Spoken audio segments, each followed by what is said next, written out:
Understanding है कि India basically Netanyahu ने फ़ोन किया है प्राइम मिनिस्टर मोदी को कि भाईजान साड़ी हेल्प करो। जो ममालिक के ताल्लुकात होते हैं ना, ये बड़े इंपॉर्टेंट होते हैं। मैं आपको बात बताऊँ, कंट्रीज़ पे अ लॉट ऑफ अटेंशन। लोगों को, मुल्कों को इस चीज़ से कोई गर्ज नहीं है कि फ़लस्तीनियों से क्या हो रहा है, ठीक है। ये फ़लस्तीनियों को खुद, अपने अरबों को इंटरेस्ट है, कोई मुझे बताएं क्या सऊदी अरब और बाकी ममालिक को इंटरेस्ट है अगले तो ऐसा ही नजर आ रहा था कि इंडिया इस वक्त भरपूर साथ देगा इजराइल का। जो ये जंग चल रही है जिसमें 6000 से ज्यादा ईरान के, अंसारुल्लाह के, हिजबुल्लाह के और हजदल शाबी के नौजवान फौजी जवान जनरल ये मारे जा रहे हैं, तो ये हिस्सा नहीं है। अच्छा, हिस्सा नहीं है मतलब और कोई मुसलमान इस लायक है, किसी को तौफीक है कि वो जाके ये जंग लड़े? अगर आप लोगों के सहारे ये जंग होती तो 35 साल पहले ही अकेले सलमानी बन चुका होता। ये कि जी दोनों मुल्कों ने इंडिया इजराइल स्ट्रेटेजिक पार्टनरशिप को डिस्कस किया। इंडिया इजराइल जो स्ट्रेटेजिक पार्टनरशिप है, that revolves around so many things, but the prominent factor is the defence. Modi साहब की अब इजराइल की नेतन्याहू से बात कर रहे हैं असलहे के हवाले से, ड्रोन के हवाले से।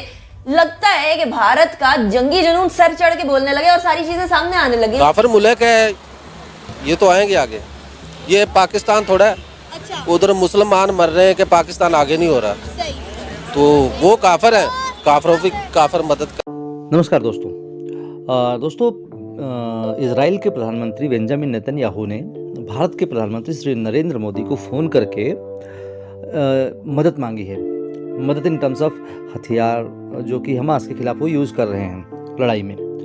तो ये बात जो है जब पाकिस्तानियों को पता चली तो एज़ यूजुअल उनका रोना शुरू हो गया है कि ये तो इस्लाम के अगेंस्ट हैं, ये हमें मारना चाहते हैं, ये करना चाहते हैं, वो करना चाहते हैं, जो भी इनका चलता रहता है। लेकिन दोस्तों महत्वपूर्ण बात यह है कि इजराइल जो है वो हिंदुस्तान के साथ दोस्ती निभाता रहा है। जब भी जिस भी जंग में हिंदुस्तान के पास हथियार कम थे, इजराइल ने अनकंडीशनली सपोर्ट किया है। जब इजराइल को हिंदुस्तान जो है वो मानता भी नहीं था एज ए सेपरेट कंट्री, तब से। तो अब देखिए हिंदुस्तान का क्या एक्शन होता है। अब हिंदुस्तान का जो भी एक्शन हो, लेकिन पाकिस्तान का जो जिहादी मीडिया है उसका रोना शुरू हो चुका है। तो आइए देखते हैं कि पाकिस्तान का जिहादी मीडिया क्या रोना रो रहा है। और इंडिया और इजराइल जो है वो आपको पता है कि प्रोडक्शन ऑफ मिसाइल्स जो है वो भी कर रहे हैं, और इंडिया को इजराइल ड्रोन्स भी सप्लाई करता है। सो मुझे मेरी असेसमेंट, मेरी अंडरस्टैंडिंग है कि इंडिया बेसिकली नेतन्याहू ने फ़ोन किया है प्राइम मिनिस्टर मोदी को कि भाईजान साड़ी हेल्प करो, हमें हेल्प करो। और हेल्प इसलिए करो कि एक तरफ आपको पता है कि ईरान बिल्कुल तैयार बैठा हुआ है। ईरान तैयार बैठा हुआ है कि हमने हमला करना ही करना है, क्योंकि ईरान की जितनी प्रॉक्सीज हैं, हमास, हिजबुल्लाह, होतीज़, तीनों के तीनों जो हैं वो बड़ी नाराज़ हैं ईरान से, बिकॉज के हमास की जो लीडरशिप है वो IRGC की प्रेजेंस में मारी गई है। मतलब IRGC ईरानियन जो ईरान की जो रेवोल्यूशनरी गार्ड कोर है उसकी सिक्योरिटी में मारी गई है। लेकिन इंडिया जो है वो अपना असला देगा।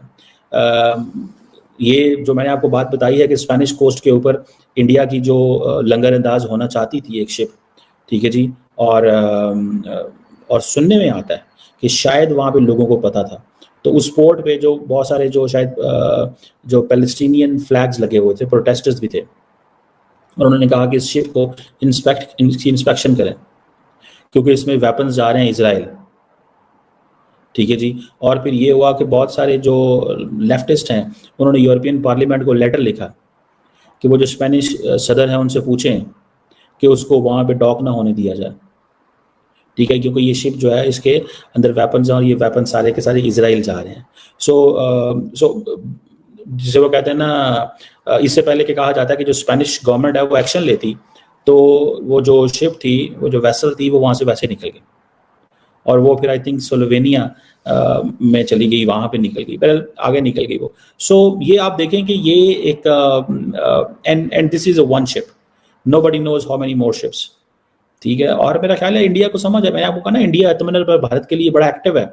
आपको मैं बता सकता हूँ कि बहुत सारे ऐसे ममालिक हैं जिनको, छोटे ममालिक, जिनको इंडिया ये कहता है कि हम वेपन्स बेचना चाहते हैं, हम हेलीकॉप्टर बेचना चाहते हैं, हम चीज़ें बेचना चाहते हैं, हमसे लें आप।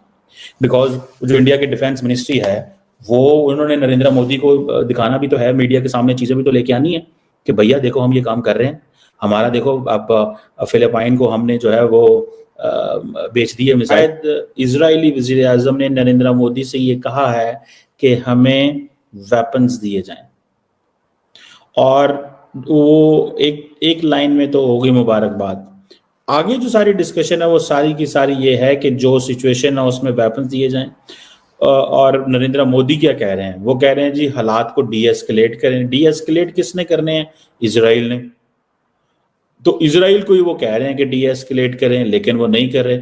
लेकिन उसके साथ साथ ही उन्होंने इजराइल की हमायत में एक जुमला बोल दिया कि भाई जो होस्टेजेस हैं उनको रिलीज किया जाना चाहिए।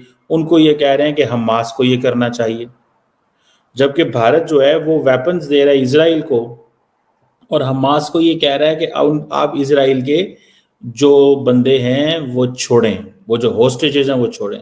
और साथ में उन्होंने कहा जी कि हम चाहते हैं कि ह्यूमैनिटेरियन असिस्टेंस भी पहुंचे गजा के लोगों को और डायलॉग और डिप्लोमेसी को रास्ता दिया जाए। और ये कि जी दोनों मुल्कों ने इंडिया इजराइल स्ट्रेटेजिक पार्टनरशिप को डिस्कस किया। इंडिया इजराइल जो स्ट्रेटेजिक पार्टनरशिप है that revolves around so many things, but the prominent factor is the defence. और कोई स्ट्रेटेजिक पार्टनरशिप कोई उस तरह के नहीं है कि कोई और नहीं है। ईरान हमें वेलकम कर रहा है, हमें चाहिए कि हम ईरान के साथ शाना बिशाना उनके साथ चलें। ठीक है, लेकिन उसमें ये हो जाएगा ना, जैसे भाई ने कहा कि भाई मेरी नजर में तो वार्निंग भी नहीं देनी चाहिए थी, अटैक कर देना चाहिए था। लेकिन आपको नहीं लगता ऐसे तो वर्ल्ड वॉर 3 या एक ऐसा माहौल पूरी दुनिया में जंग का माहौल हो जाता और इंसानों वॉर ही चल रहा है। बॉस क्या नहीं चल रहा, वर्ल्ड वॉर की आड़ में बड़ा कुछ करते जा रहे हैं। फिर ये भी है ना, जंग हो जाए, मेरी आपकी लड़ाई हो जाए, नुकसान आपका भी हो सकता है, मेरा भी हो सकता है। अल्लाह ना करे इस तरह की भी सिचुएशन बने, फिर हम अगर इस तरह का कुछ करते हैं फिर हमारे पे कोई इस तरह का जवाबी कार्रवाई। और आपको पता है इसराइल की जो टेक्नोलॉजी है अमेरिका उनके साथ है कि हम एटम पावर नहीं है। हाँ है, बिल्कुल है। फिर जब हर किसी चीज का अल्लाह का नाम लें और करें। इसमें एक चीज ये है कि मुसलमानों की तादाद जो है ना वो बहुत ज्यादा है। अच्छा, ठीक है ना। और जो ये काफिर है, ये इसराइली हैं, ये हम लोगों से डरते हैं। अच्छा, हमारा जो अंदर का जज्बा है ये इनके अंदर कभी भी पैदा नहीं हो सकता। हम लोगों के अंदर ज्यादा जज्बा कि यार या तो मार देंगे या मर जाएंगे, ये चीज उनमें नहीं है। जबकि हमारे सारे हमें मुसलमान मुल्क को इकट्ठे होके इसराइल को फौरन जवाब देना चाहिए था। आपने एक बात बंद कर रहे हैं, ठीक है, क्या प्रोडक्ट बंद करने से उनको कोई फर्क पड़ रहा है? उन्हें कोई इस चीज का तो मैं पहले भी वीडियो कर चुका हूँ। और प्रोडक्ट्स अगर बंद करनी है वो तो फिर बंद करने के बावजूद, ठीक है, यहाँ पे जो जितने एम्प्लॉयज हैं उनके घर चल रहे हैं, उनके घर चलना बंद हो चुके हैं। दोस्तों, पाकिस्तानियों को सुनकर हंसी आती है। कहाँ से आते हैं ऐसे लोग? ऐसा लगता है ये लोग हमारे गोले के नहीं हैं, किसी और गोले से आए हैं। कितने तेजस्वी हैं ये लोग। आप सभी हंसते रहिए और पाकिस्तानी कॉमेडी का मजा लेते रहिए। और चैनल को सब्सक्राइब करना और शेयर करना ना भूलें। धन्यवाद।